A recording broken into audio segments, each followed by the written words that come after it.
Good afternoon. Happy Friday. We're so honored today to have partnered with Lakeisha from Pink Shoes Inc. As you guys know, we do Fact Friday, and today's facts are about metastatic breast cancer and to spread awareness and to share what's going on out there in our community, what we can do to be different, what we can do to make a difference and raise awareness, as metastatic breast cancer has come personally close to my heart as I've grown over the last couple of years and have added in different kinds of breast cancer, different ovarian cancer, and all different kinds of cancers that are associated. But metastatic has come close to my heart as I met Jersey a couple years ago in Orlando at a conference, and it was just absolutely amazing. We connected, and through other women, I've met Lakeisha from Pink Shoes Inc. and am so honored to be able to work with her and partner with her and educate, as she is a metastatic woman herself out there sharing information with women to make a difference in our community. So thank you so much for joining us, and just give me a couple minutes as we're waiting for Lakeisha to join us.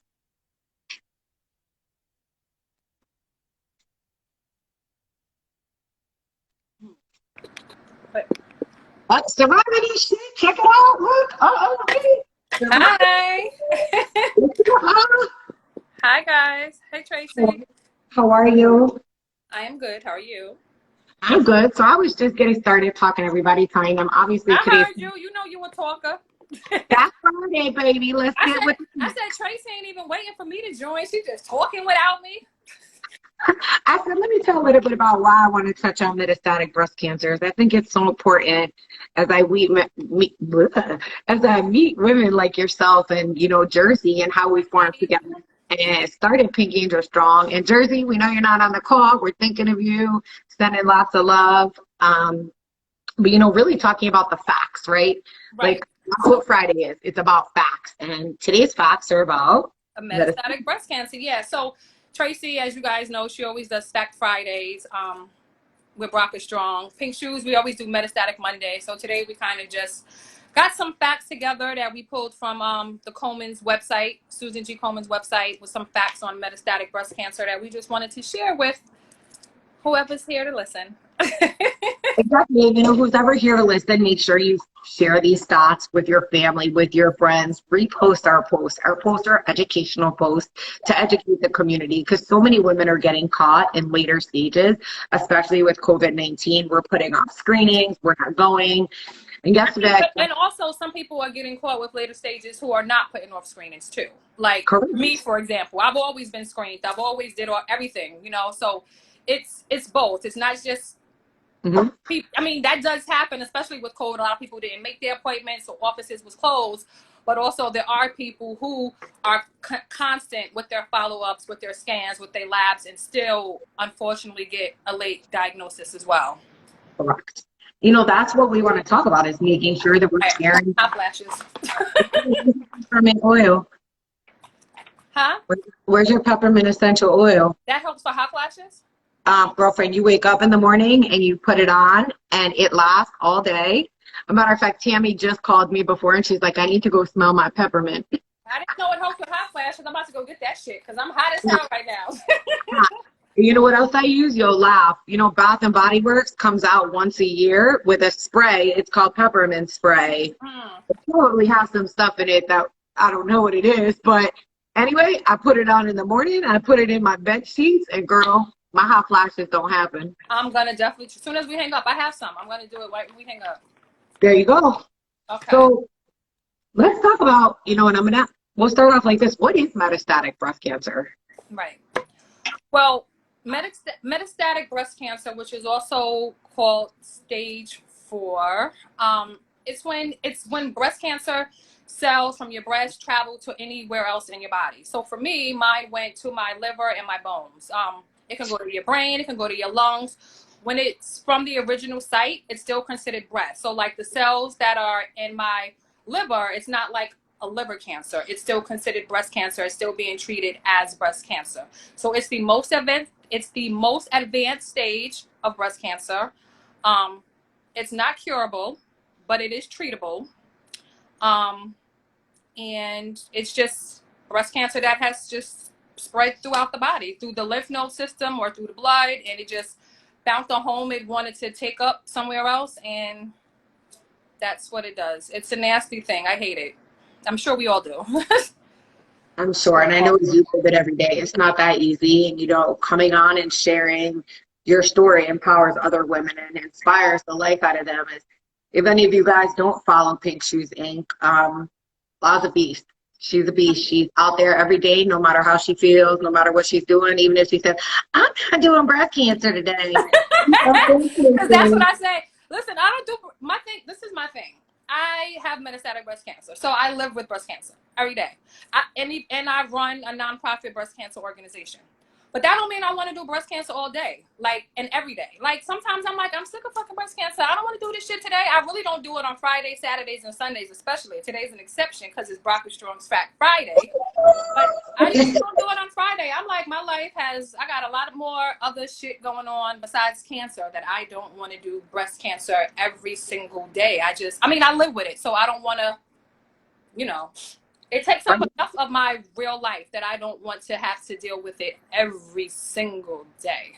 So yeah, I don't do it every day. So, when we talk about the facts, right? When can metastatic breast cancer occur? Well, it can occur at any time. Some people are diagnosed with metastatic breast cancer at their initial diagnosis, which is called de novo. I think I said that right, de novo. It's when they're diagnosed, that's their first diagnosis is metastatic. Some people are diagnosed 2-3 years later. For me, I was diagnosed 8 years after my initial early diagnosis, when I was originally diagnosed stage 1 in 2011, and I did the whole double mastectomy, chemo, radiation, hormone therapy, and then 8 years later, I'm metastatic. It's like, what the hell? 8, 9? I think it was 8. 8 years later, yeah, I ended up metastatic. So you can have dormant cells for however long, and then they just become active. But I did everything, like the whole gamut, every single thing that I was supposed to do, I did, and I still ended up with fucking meds. As we talk about like scans and PET scans and what people are doing, right? Like, is there a way, like what I think about sometimes is like you, for example, were a prime, right? Like you went for your screenings, you didn't miss them, you were continuous, like what can we do in the future to educate our community? Should we not be doing scans every year? Should we be doing them every 6 months? I was doing them every 6 months. I don't know. I honestly, I don't know the answer. Like, I don't know how to tell somebody or to even tell myself shit, like what I should, like I was getting scans every 6 months. Like, my doctor's office can't stand me. I always say they can't stand me, but I'm sure they love me. But I was getting scans every 6 months. I was getting blood work every month. It wasn't like it was a whole 12 months past before I got a scan. When my tumor markers in 2019 first started elevating, the first thing my doctor said was, let's get a scan. That scan showed nothing. Then the next month, we did more tumor markers. They went up a little bit more. We did another scan. That scan showed nothing. I did 2 scans with elevated tumor markers, and it wasn't until the end of 2019 when we did the 3rd scan, which showed that it was mets. So, even going for scans, if it's not showing up on the scans, then like what?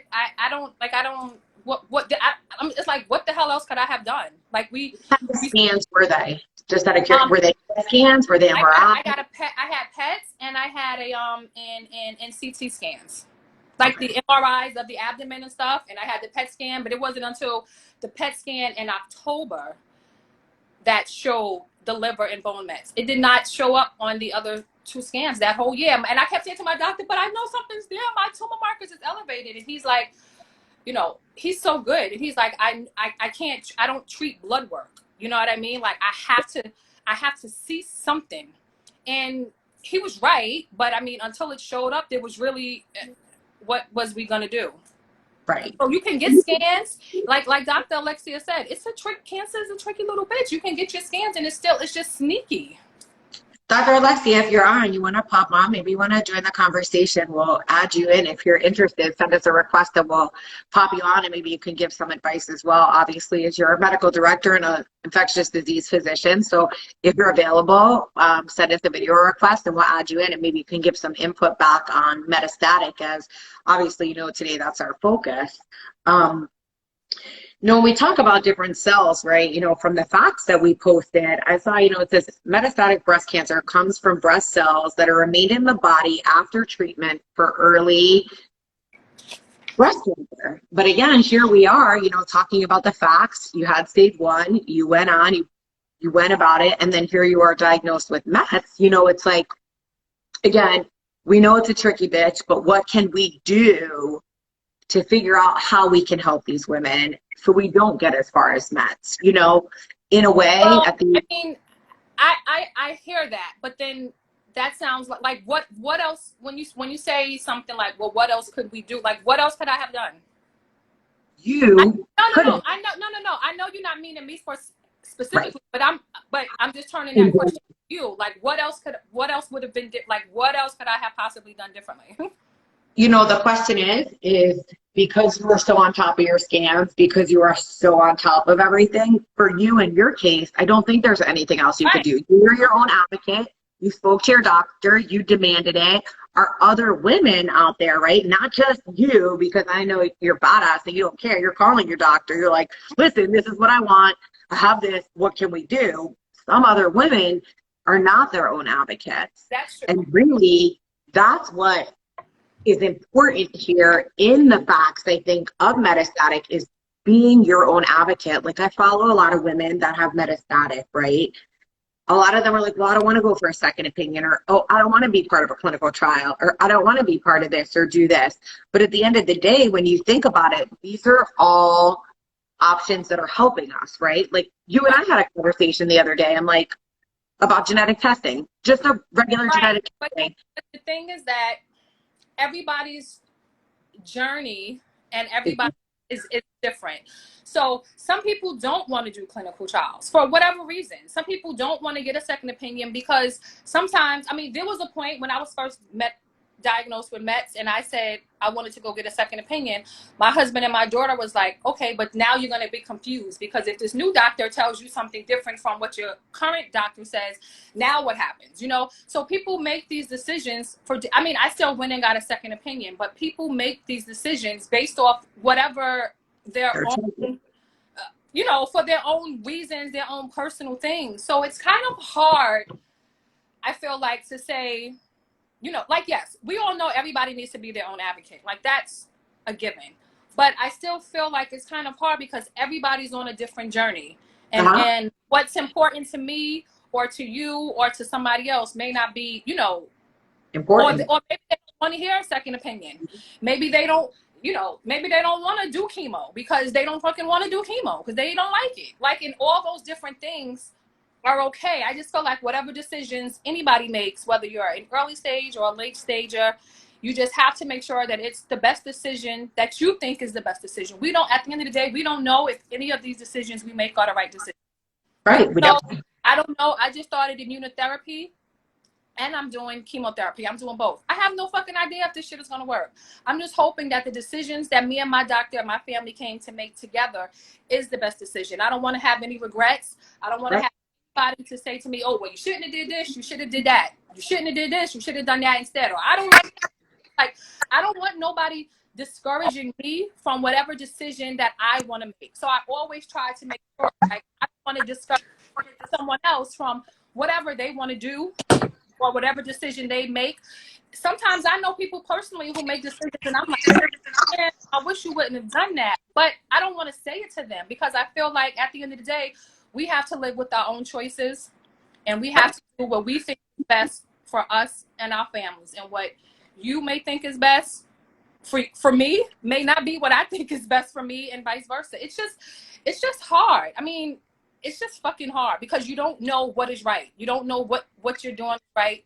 Right. Last Monday, I didn't want to go to chemo. I said I don't want to fucking go to chemo because right after I got my immunotherapy, my tumor marker said, pew, they spiked.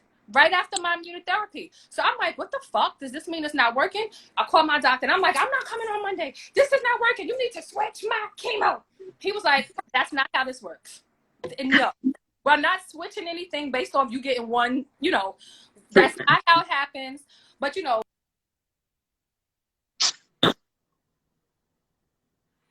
like, oh, we need to switch. It's not working. It's not working. I need to switch, you know? And he's like, I need you to relax.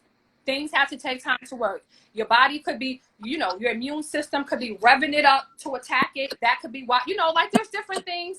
But of course, to me, my mind is like, this ain't working. Why am I coming in today to waste my fucking time? Like, I can be home watching Judge Judy instead of sitting in the chair when if it's not working though. You know what I mean? So we all make crazy decisions. Of course, me saying I'm not going to chemo wasn't a smart decision. I did go, obviously.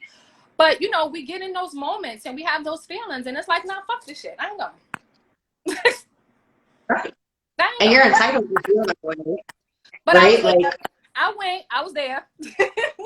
I'm telling you, your ass better be there because if not, I'm flying to New York. Wait, Gabby, we dragging you. Oh, I guess I got to go. I said to him, you got one more week to get these numbers in check, and then we're gonna have a conversation about switching again. Because I don't have time to play wait and see games. And my oncologist, he's not one of those who's like, he is very on point. Whenever I call, like they know, Lars calling, like they know I don't play. He doesn't play. He's very adamant. He's persistent. He doesn't let shit slide. So he's really good. And I think that's also important too, is to have a great oncologist. Yeah. And that's the advantage is, you know, like you're comfortable with your physician, right? Like if you're not comfortable with your physician, you need to go for another opinion. And really, it's so important at any stage of the game, right? Like you said, early onset or late, you know, if you are not comfortable with your physician, whether it's your plastic, whether it's your breast oncologist, whatever that physician is, if you do not sleep well at night knowing that that is your physician, then it's time to go for a second opinion. There's nothing wrong with thinking about that. And a lot of women, and Dr. Alexia, maybe you want to jump in on this, you know, if a physician gets offended that you're going for a second opinion, then they're not the physician for you. Right. Because you guys all come together and work so hard, but you might have a different bedside manner than Dr. Jamie, right? So we don't know who's for who, and you might be the better fit for them. And I think a lot of women don't want to take the approach of being their own advocate. We're like, no, listen, my numbers are high, it's not working, this shit ain't for me. Where a lot of women just sit back and don't advocate and don't speak up and have their voices heard. Yeah. I didn't do a second opinion, and I didn't do a second opinion under the assumption that my team was doing the best job, you know, for me. You know, they're the experts, they're at a university hospital. Everyone says they're the best. And so I just like blindly trusted my doctors. And this was before I even got cancer. I should have gotten a second opinion then. And maybe either I would have avoided this whole thing or I would have had an earlier stage diagnosis. Because, you know, talk about early stage, we lump stage 3 in there. And to my surprise, when I was reading my surgical report and my pathology report, it says metastasis all over it. And I was like, what? You know? And that was like my whole, here I am thinking I have like a large localized mass in my breast, and I know I had positive lymph nodes, but literally there wasn't a spot in my breast that did not have cancer in it. And then it all spread in the lymph nodes and it broke out beyond the lymph nodes. So in pathology terms, my surgical report says metastasis all over it, but I'm early stage, right? By the books and by the standards. And so, you know, I just got mad and angry all over again because I trusted my doctors. I rolled with them for 2 years prior to my diagnosis. And, you know, they refused to give me a mastectomy, even though I asked for it. And even though I qualified for it, but they told me I did not. It's not my expertise, so I didn't know. And so absolutely go get that second opinion, you know, no matter how much you trust your doctors. It's not a matter of being confused. It's a matter of knowing your options, because the reality is that some doctors are going to be more aggressive than others. especially when it comes down to living with metastatic disease. You have doctors who, will tell you, we just going to do the bare minimum and, start planning the end of your life or get your affairs in orders. And then you have doctors who are going to go all out. And even though they claim you can't ever achieve remission, or even though we know that we don't use the language of cure, there are some doctors who will work their asses off to get you back to And NED.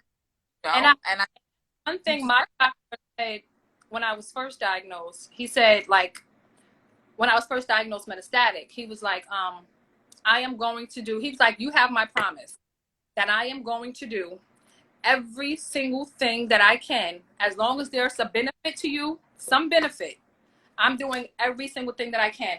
I mean, my doctor right now, he's been trying to get like all my different biopsies. He was trying so hard to get more samples from them for the PD-L1 target, so he could do immunotherapy.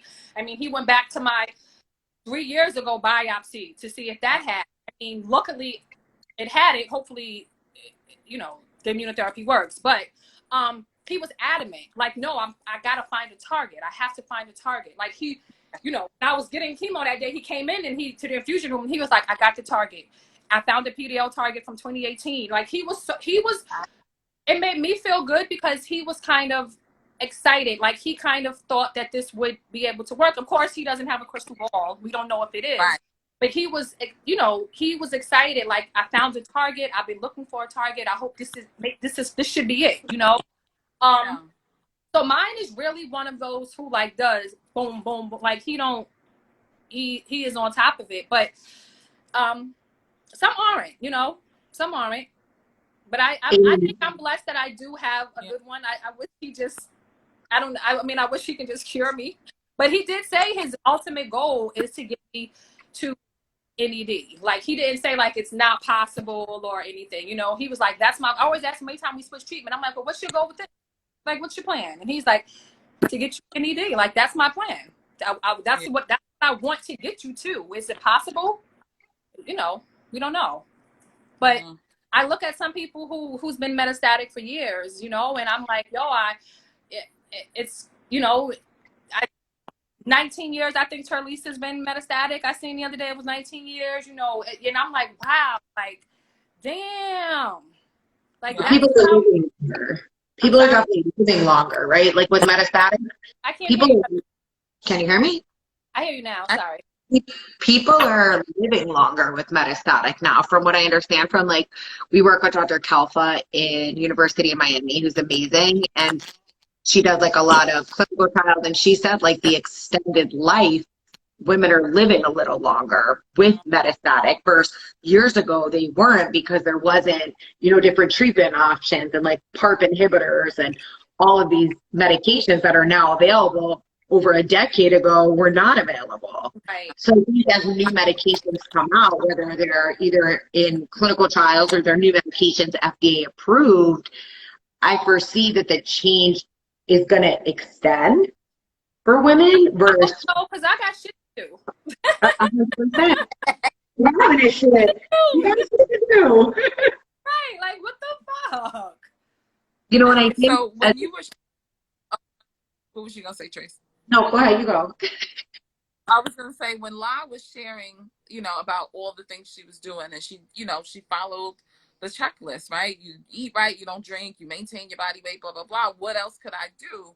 And you were asking the question, like, what else can we do? What else can we do? And it's not necessarily what we as women can do. I feel like we have to do all of those checklist things to maintain our sanity, to maintain our bodies while we are waiting for the next silver bullet, the next drug, the next cure, or I'm just saying cure because that's what we all want ideally, right? Regardless if stage 1 or you stage 4, like, you want to get treated and know that you're cured, and there's no such thing as that right now. So what else can we do is just, get enrolled in clinical trials, seek them out, keep pressing our doctors about them. I enrolled in a clinical trial where they basically test your blood every 3 months looking for circulating cancer cell DNA. So they went back to 2018. They got my pathology. They sent it to some lab in Colorado to like get the DNA markers for my tumor. And they take my blood, they send it to this lab, and they look for the DNA of my specific tumor in my blood. And that way, if it's circulating, they will either put me in a treatment arm or they will continue to monitor me on my current therapy, which is an aromatase inhibitor and Zoladex. And they're going to try to see, can they change women's outcomes in terms of having metastasis? Because the theory is we can find this DNA in your blood when you have maybe, you know, tens of thousands or hundreds of thousands of cancer cells floating in your body, going to where they're going to set up shop and eventually be found as a solid tumor or mass somewhere else in your body. And the way my oncologist was explaining it, she's like, by the time we could see it in a PET scan, now you're talking about billions of cancer cells are in your body, and we lose the ability to achieve a cure, right? Or to achieve what we would call remission. So they're trying to work backwards, right? So when you were sharing that your markers are going up, and your doctor is like, I can't treat these numbers, I have to treat what I see in front of me, and there's no tumor. I'm listening to this like, see, this is where this study, if it's effective, would change lives. Yes. Right? Yes. Instead of waiting to have a solid tumor, if it was the standard of care, Right. You know, maybe they would have been looking in your blood to see if they found DNA or circulating cancer cells, and going back and looking for the targets, then to say, all right, let's get this shit out of lab before we could see it. We don't want to see it. We don't want to know where it lands. We want to knock it out and annihilate it before we could see it. Right, but it's kind of like, I guess, like you said, we don't want to see it. We don't want to see it on the scan. I'd rather my numbers be up, but we don't see it on the scan. But my mind still tells me when your numbers are up, it's still there. You know what I mean? Like, it's still somewhere. So it's just like, it's just a mind fuck for me, really. It is crazy. But like you said, your numbers, right, could be working. We just don't know until that time, right? Like until you go back in, because the immunotherapy can boost your numbers, right? Is that what you said, Lai? Well, no. Well, when I first started immunotherapy, what he said, and don't quote me, and I'm not a doctor, so nobody says Lai said, but I'm just kind of like paraphrasing to what I remember him saying, is that when you first start immunotherapy, it's sort of like, he said, it kind of like inflames the tumor. It kind of inflames them before it kills them. And he said it can cause a thing called, Dr. Alexia, you like pseudo progression, pseudo progression, where it looks like progression, but it's not really progression. So initially, I was supposed to get my scan before I started immunotherapy the end of July. But what he said was that he would prefer to wait until September. I was supposed to get my scan, August, the end of July, beginning of August. But he said he would prefer to wait till September, only because since immunotherapy causes the inflammation, I can't pronounce that word. So progression, he didn't want to do it prematurely, and then it looks like it's not working, and then we stop it, or, you know what I mean? He said he wouldn't be able to get a real understanding of it until 12 weeks after starting the immunotherapy. So when I first did my first immunotherapy, my CA15, it was it's like should be between like 0 and 25 according to his chart. And before I did therapy, it wasn't that high. It was like 43. So high, but not drastic high. You know what I mean? Then right after I did immunotherapy, literally after immunotherapy, because I get blood work about every week, but he does like tumor markers and stuff more often. Anyway, so right after immunotherapy, he did my tumor markers again, and that CA15 went from 43 to 75. So that's when I called him like, buddy, this went up 30 points. Like, it's never in my entire life went up 30 points in such a short time. So that's when I called him freaking out, like, you need to switch this. It ain't working. I ain't got time. I'm not coming on Monday because it ain't working. Find something else. He was like, no, it doesn't work like that. But he was saying it could be, you know, he doesn't know. He said it could be, real progression, or it could be the inflammation from the immunotherapy that causes the, say it again, Alexia, No progression. that causes the pseudo progression. It could be that, but he can't tell right now, you know. Yeah. At that time, I had only had one immunotherapy. I just had my second one Monday, so I did two now. So we did tumor markers again on Monday because he wants to see if, you know, what's the trend now. And it came down like 4 points. I mean, to me, 4 points is the same. That lower is, to me, it's the same, but whatever. So he's going to do them again on Monday, and then we'll see. So I don't know. I'm hoping it's what it could possibly be, which is the inflammation, revving it up. But I don't know. I don't know. That makes sense to me. I mean, I rationalize hearing that is right. We making your immune system go and attack these cancer cells. And in the destruction of these cancer cells, they are going to release more of their markers in your system, right? Circulating in your bloodstream. And so to me, it makes sense that the numbers would go up before they come down, because now your body needs to eliminate these hopefully dying cancer cells. But in the meantime, we measure a rise in these numbers. You know, that's what I hope. And, you know, over time, as unfortunately more and more women progress to metastatic disease and go on these treatment protocols, if everybody is following these numbers as closely as your doctors are, you will be able to have a predictable trend and say, okay, this is to be expected. And know after they have long-term data. But it's just crazy, like how this tricky bitch of cancer behaves. As big as my tumor was, most of my lymph nodes was positive. You know, I had local metastasis according to my pathology report. My tumor markers were perfectly normal and have always been perfectly normal. Well, you want to hear a funny story? I'm sorry. When I was diagnosed stage 1, my markers were always normal. They were never elevated. And my breast doctor, he kept saying to me, because I don't know why your oncologist even does tumor markers. Your cancer doesn't release the protein. It doesn't release the protein. You don't need to do that. It's just causing you extra anxiety, those tumor markers. And my oncologist kept saying, I'm an oncologist and I have to do it, and I'm going to continue to do it. Yeah. And now that I think about it, it's like, you know, on one hand, my breast doctor was saying we didn't need to do it because at that time my cancer didn't produce the protein. They were normal the whole time. You know what I mean? But my oncologist, who thinks differently from a breast surgeon, was like, exactly. I'm doing these damn tumor markers, and look and look. Yes. So it's also, so sometimes you go with markers because some, like you said, they could be normal and you can still have it. Yeah. So they just have to, you know, gather as much data as they can and, you know, try to figure out, how do we outsmart breast cancer? Yeah. How does it behave? And they'll be able to establish patterns eventually, because there was a time when tumor markers weren't even a thing, right? Mm-hmm. And they'll be able to say, you know, okay, based on what we saw about, you know, tens of thousands of women that look like La, that look like Alexia, that look like Tracy, what can we predict about how this cancer is going to behave? What worked when things didn't go according to plan or as we hoped or expected?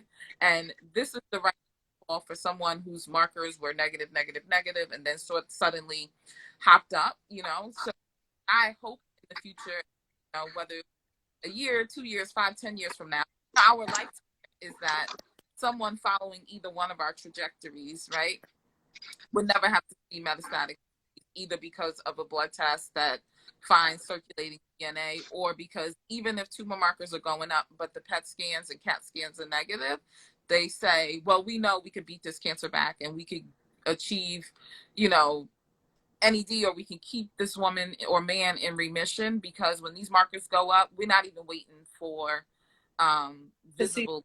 We're going to, we know we need to treat with chemo or, you know, more aggressive hormone suppression or immunotherapy or PARP inhibitors or whatever, you know, CA inhibitors, so many different options, right?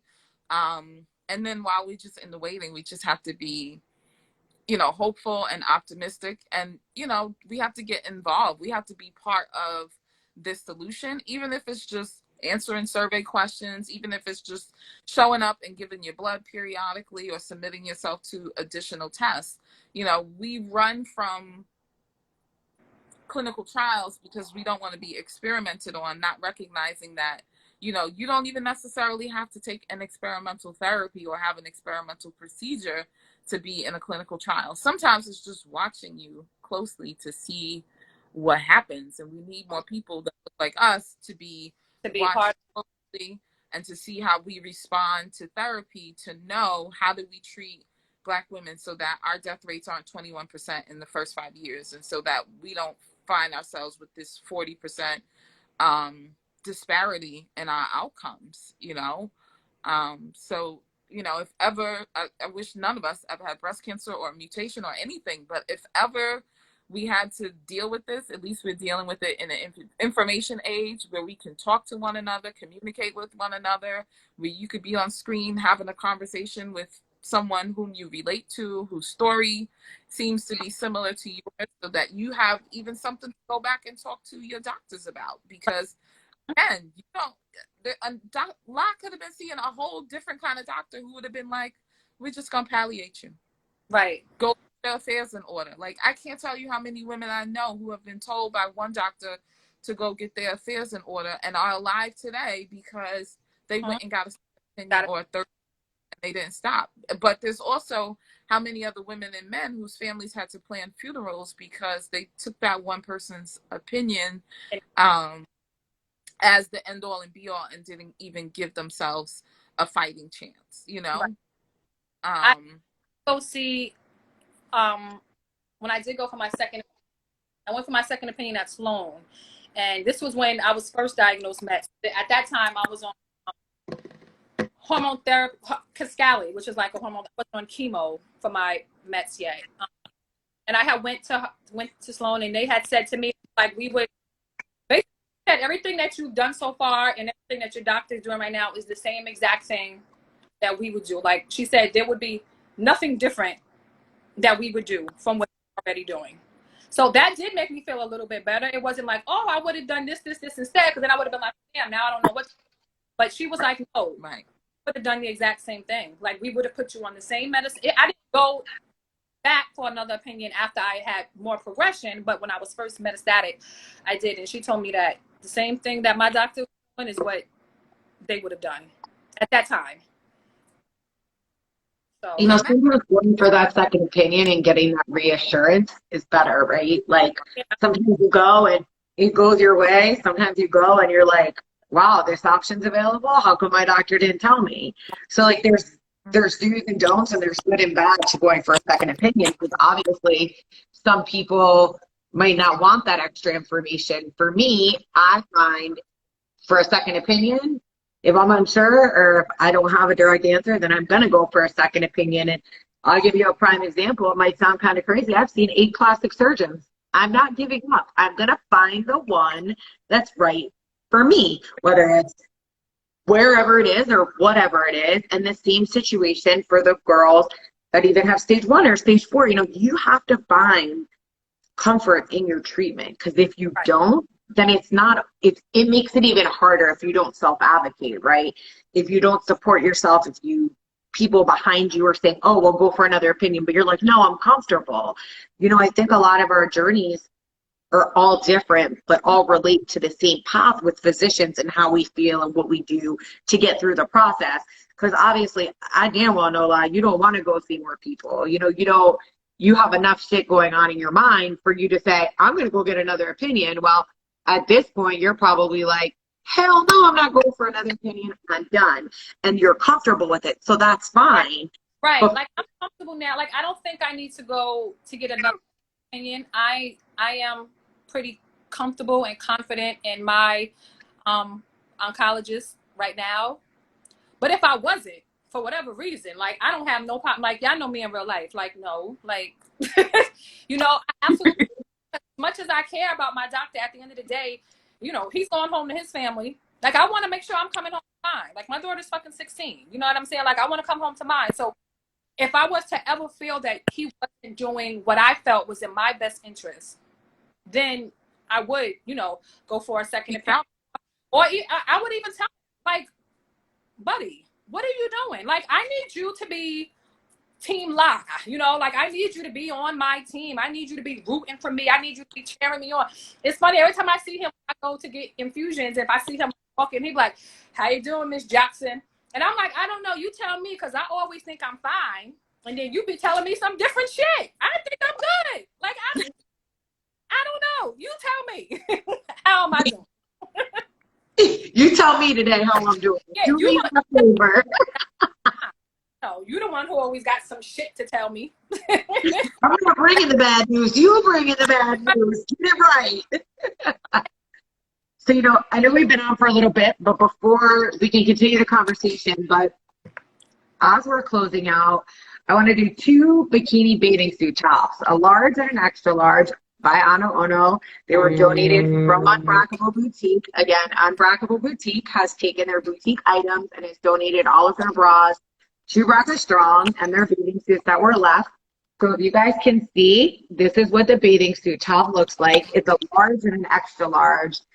And I'm going to, 2 questions we're going to ask. Even though we're doing a giveaway, we're going to throw it out there. So I'm going to ask Dr. Alexia if, for all of you that follow Dr. Alexia, she says 3 words. Somebody type them in. What are those 3 words? Can I type it in? Cannot answer. For Lakeisha, for the other winner, Lakeisha.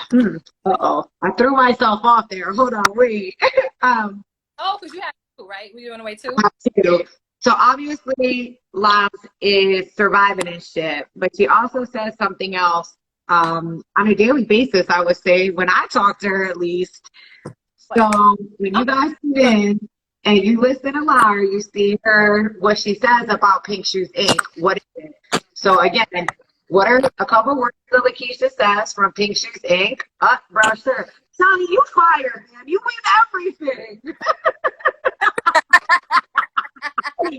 All right, Shawnee was large. So, somebody eliminate that shit.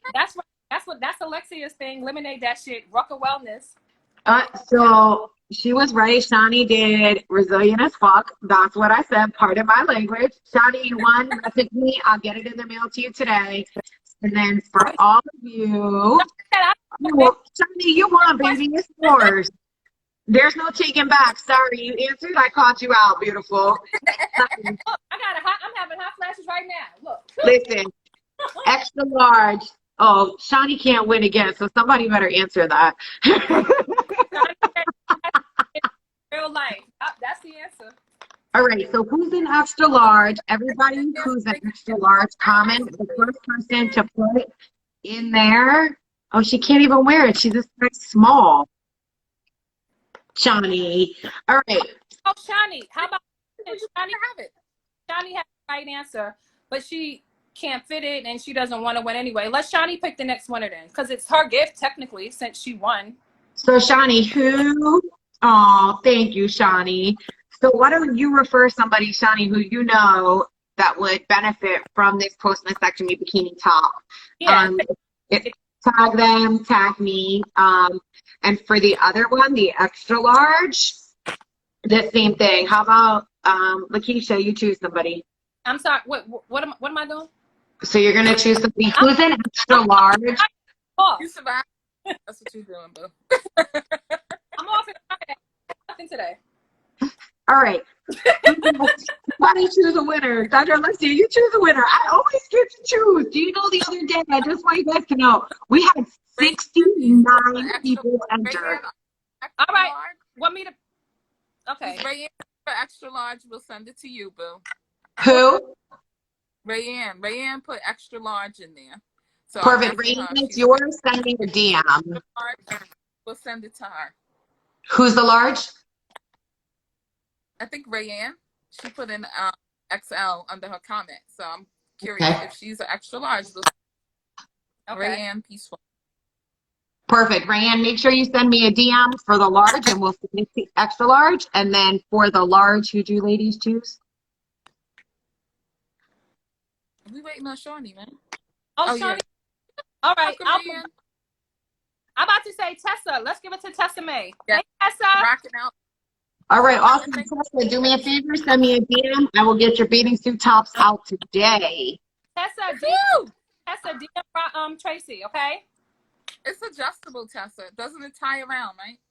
Yep, it's a wraparound, so you guys can tie it. It's really comfortable. I love it. I know Anna Ono's not making them anymore. I had 2 left. I wanted to go ahead and donate them to women who need them and who deserve them, because everybody, in my eyes, deserves to have a post-mastectomy bathing suit, a robe, and a bra.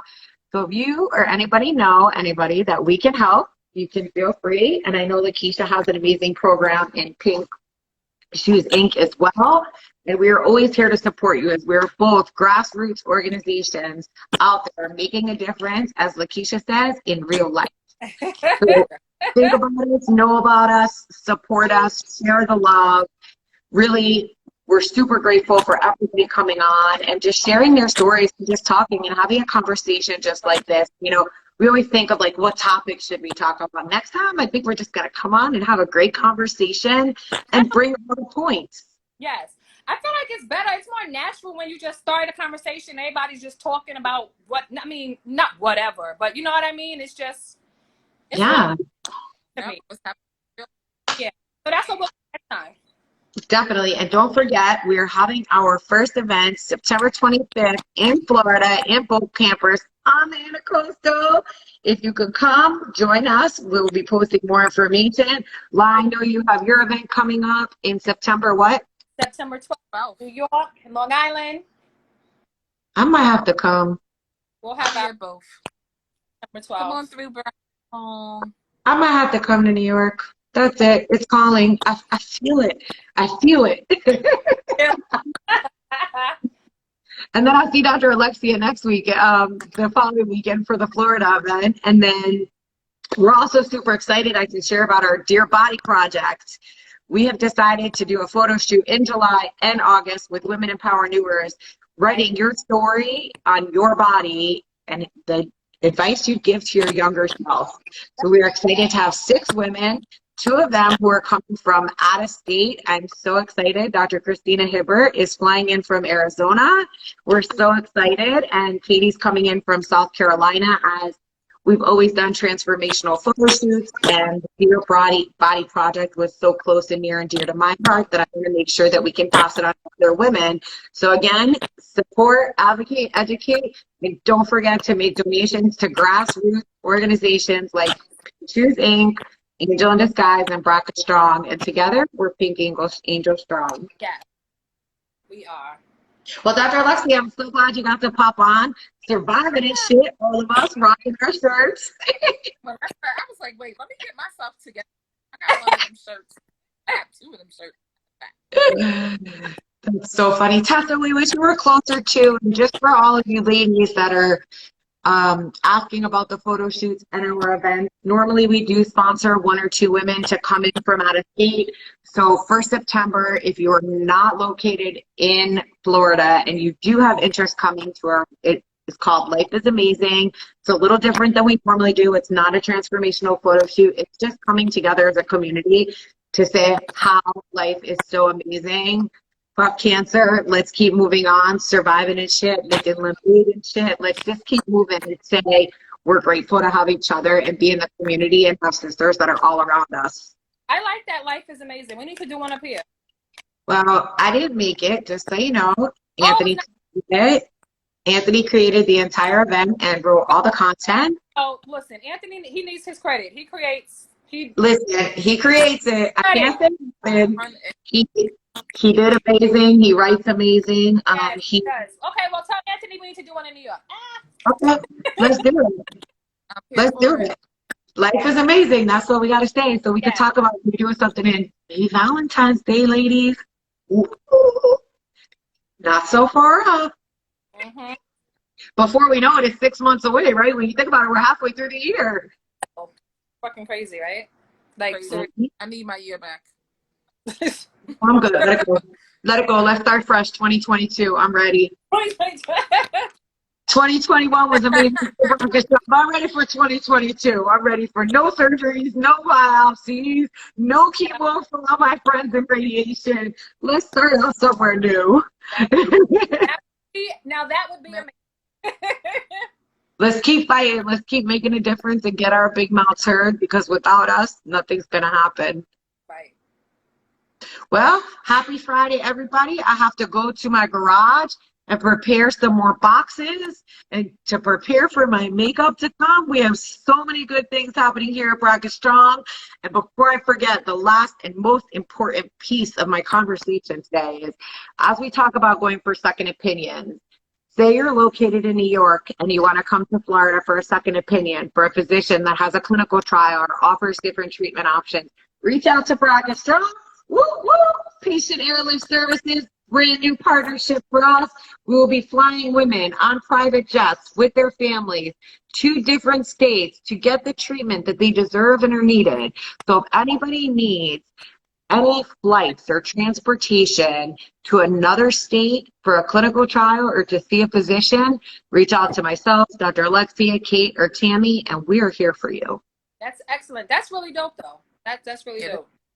You know, I think it's really important, especially, you know, Dr. Alexia, maybe you can relate to this, is, you know, PARP inhibitors are in trial, right? And certain physicians, certain offices don't offer it. But here in Florida, we do have those centers that offer it. And I want to make sure that women have access to any kind of care that they need. Because you're in another state doesn't mean you do not deserve that. And I am, after going through my journey of being a provider and making the choices and things that I made, transportation should be the last thing we should have to deal with. A pre-mastectomy care package should be the last thing we have to deal with. Why do we need these barriers? Let's eliminate these barriers. Let's eliminate women's light bills getting shut off by calling Lakeisha. Let's eliminate people who need gas who can't get to their chemo. Let's really eliminate the things that matter, that take stress off everybody. Right. That's and that's what I'm for. That's it. That's it. So I hope everybody has a fantastic weekend. Yes. And we'll all be in touch soon. Yeah. We'll be in Dr. touch. Are you working today? We're going to catch up? Off. Absolutely. Call me when you can. Catch me if you can. Well, I'm back, and then I'll call you back. All right. Bye, ladies. Bye. Bye. Good weekend, y'all. Bye. Bye, everybody. All right.